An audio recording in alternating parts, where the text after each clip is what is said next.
ça va? Je m'appelle Karina. Je vais lire mes productions littéraires pour WAPA Université. Conte. Les sacrifices des gris. Les gris étaient une couleur paisible, laissant place à l'acceptation du blanc et du noir, les seules couleurs existant au début du monde. Ils ne croyaient pas que tout devait être noir et blanc. Ils croyaient en la recherche d'un terrain d'entente où chacun pourrait participer, être respecté et inclus. Noir et blanc, c'était des extrémistes. Ils n'étaient jamais d'accord. Il y avait toujours un conflit entre eux et ils dévastaient tout sur leur passage. La seule chose sur laquelle ils semblaient être d'accord était qu'ils n'étaient pas d'accord avec lui. Un jour, il a touché une fleur et découvert la couleur rose. Il a découvert qu'il a des dons de créer. Puis, il a touché la terre et les couleurs marron étaient nées. Il y avait déjà 5 couleurs existantes. Il s'est rendu compte que les plus il était nombreuses et les plus il était divers, moins il y avait des conflits entre noir et blanc. Puis il a pensé à toucher un arc-en-ciel et que plus de couleurs pourraient naître et le monde sera plus diversifié. Son sacrifice sera difficile, mais cela en valait la peine. Gris a réussi à atteindre l'arc-en-ciel, pendant ainsi sa propre vie, donnant naissance à plus de couleurs dans le monde. Pour cette raison, le gris n'est pas une couleur naturelle sur la terre, car il l'a abandonnée. Mais en récompense, quand il va pleuvoir, on peut voir gris dans les nuages du ciel jusqu'avant qu'il sorte l'arc-en-ciel. 2. Expérience vécue. Il y a quelques années, en passant de mon ancien lieu de travail, vendant des choses par catalogue. Je n'avais jamais été intéressée. Cependant, elle a insisté et mes collègues m'ont dit que c'était de bons produits. Alors, un jour, j'ai commandé des choses. Il était temps de payer. Je l'ai cherché, je l'ai payé et les jours ont passé. Je suis partie en vacances et quand je suis revenue, j'ai trouvé qu'il avait dit que je suis partie sans les payer et il avait parlé à tout le monde. Je l'ai appelé à son bureau et lui dit que je lui avais payé le montant total. Elle s'est fâchée et a crié que si je voulais, elle me donnera les choses. Mais dire que je l'avais payé, c'était un mensonge. Je me sentais très mal avec la situation. Comme c'était informel, je n'avais ni reçu de paiement ni preuve. J'ai donc décidé de les payer à nouveau, puisqu'ils faisaient des histoires et qu'il y avait déjà un conflit à ce sujet.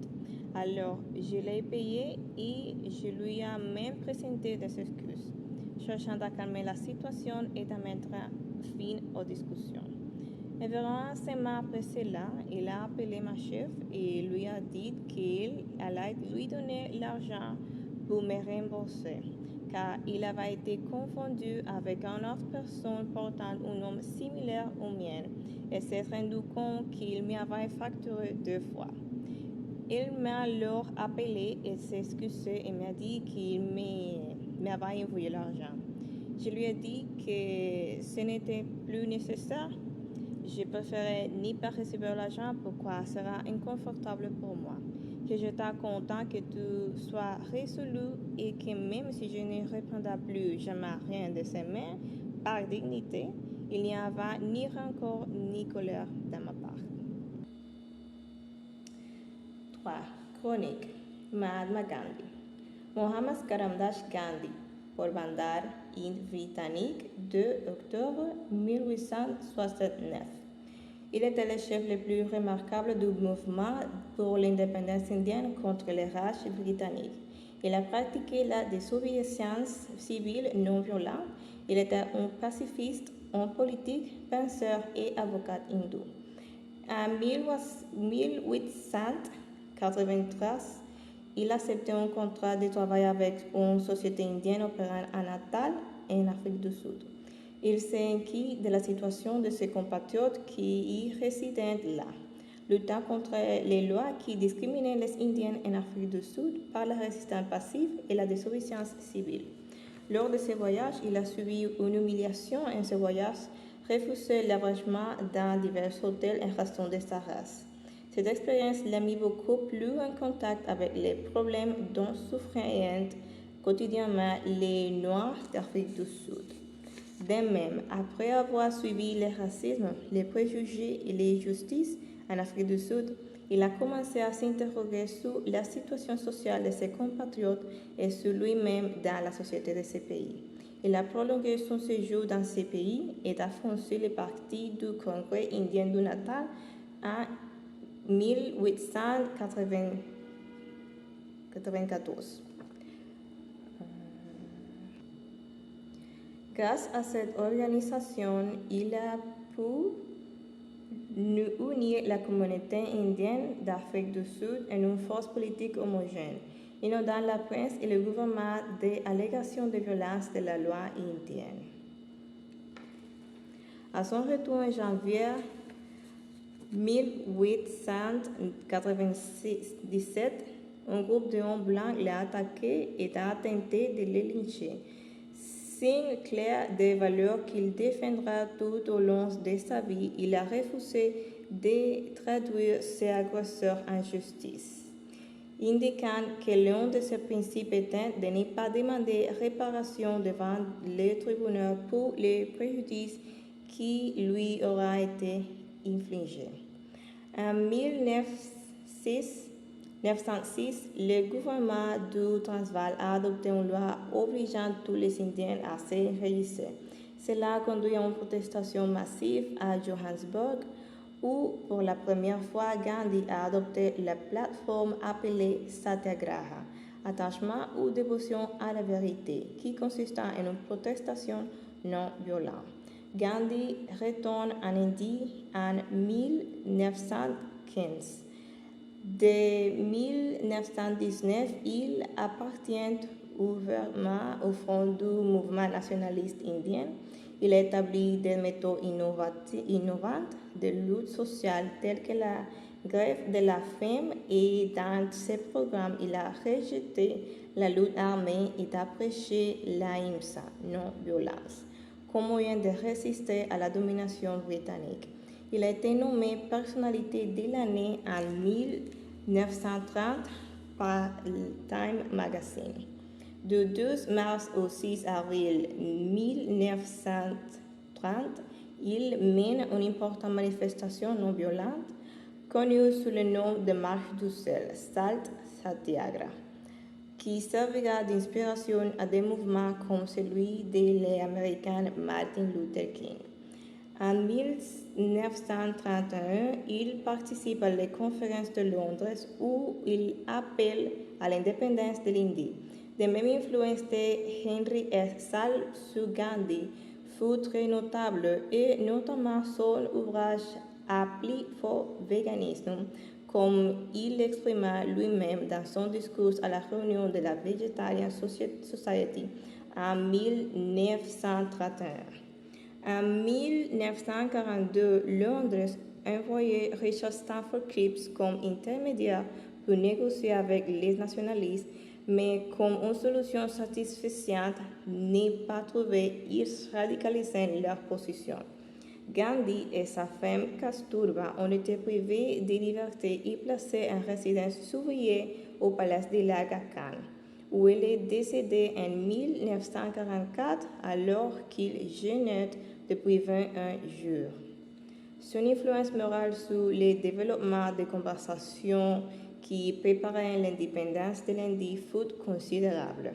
Une fois l'indépendance acquise, Gandhi tenta de réformer la société indienne en commençant par intégrer les castes les plus basses, les Shudras ou esclaves, les parias ou intouchables et les races ou barbares, et pour le développement des zones rurales. Il désapprouva les conflits religieux qui survirent de l'indépendance de l'Indie, défendant les musulmans sur le territoire indien. Se faisait assassiner pour Nathuram Godse, un interrationniste hindou fanatique, le 3 janvier 1948 à l'âge de 68 ans. Ses cendres ont été jetées dans le Gange. Production 4. Anecdote verbale. En expression de Gandhi. Il semble que nous étions déjà sourds quand Gandhi a dit « Eux pour eux rend le monde entier aveugle ». Une phrase célèbre de Gandhi qui explique de manière très courte mais claire quelle était sa position contre l'usage de la violence. Cela fait référence à un rejet de la loi Talion, qui est la loi qui exige une peine égale à un crime commis. Extrait du Code de Hammurabi écrit en 1750 avant Christ par le roi de Babylone Hammurabi. La situation de violence mondiale, les guerres, le choix de la vengeance pour une infraction. La vengeance n'engendre pas que violence, et celle-ci n'engendre pas que la destruction. À la fin, l'avertissement de Gandhi sera plutôt une prophétie tristement accomplie.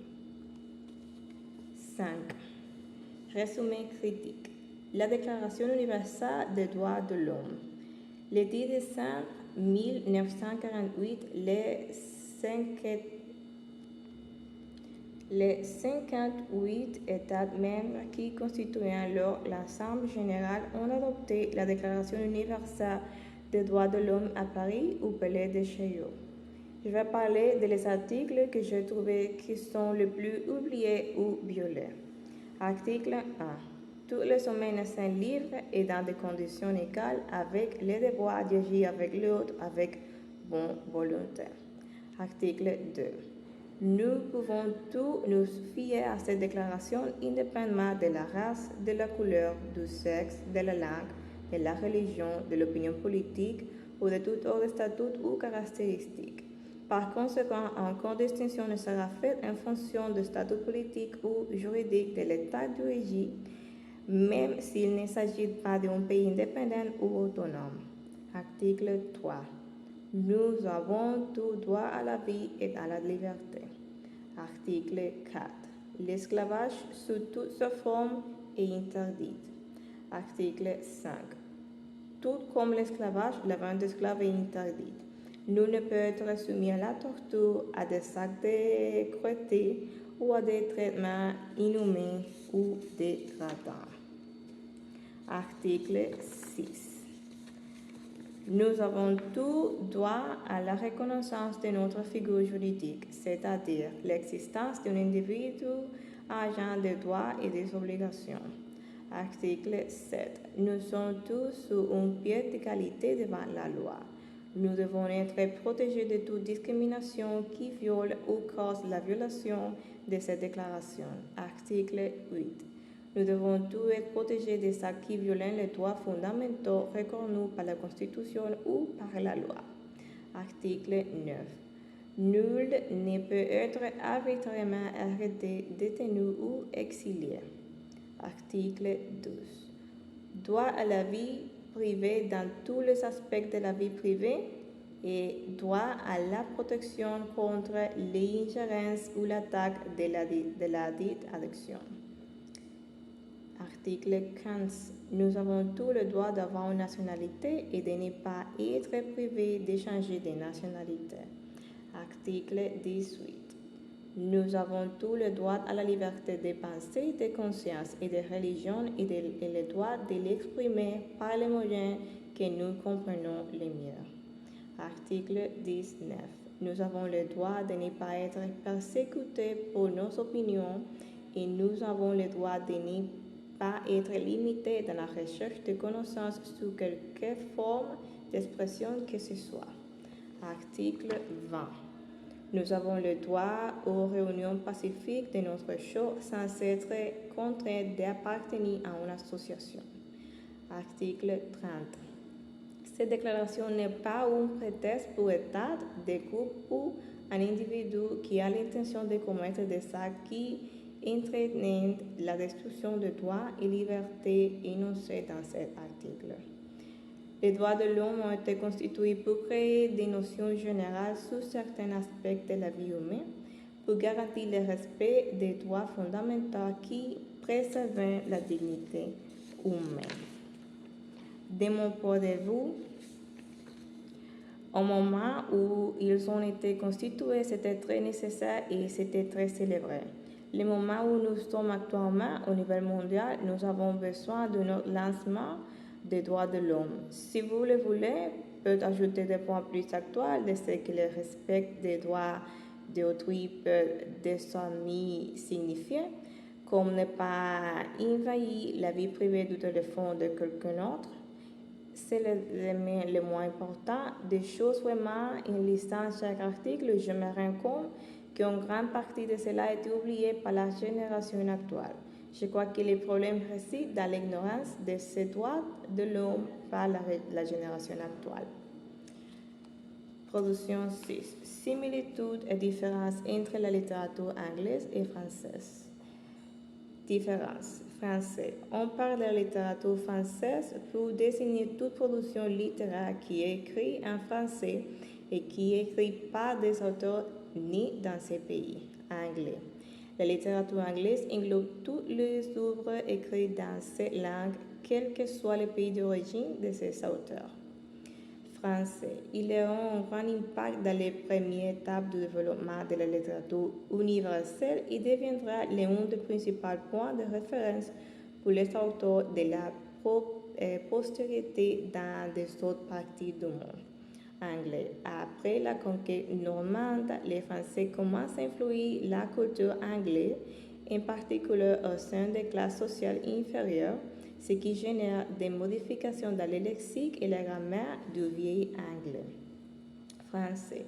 La littérature française se distingue en prenant un intérêt des matières intellectuelles qui s'y concentre sur des aspects tels que l'équité de l'être humain, ainsi que la liberté de penser. Ces deux éléments seront cruciaux pour la production littéraire de ce moment.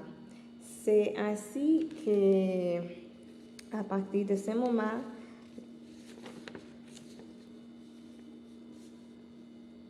des gens comme le petit subsistance, l'important renouvellement d'autres qui adaptent les modèles classiques à la langue française avec néologisme et sarcasme. Anglais.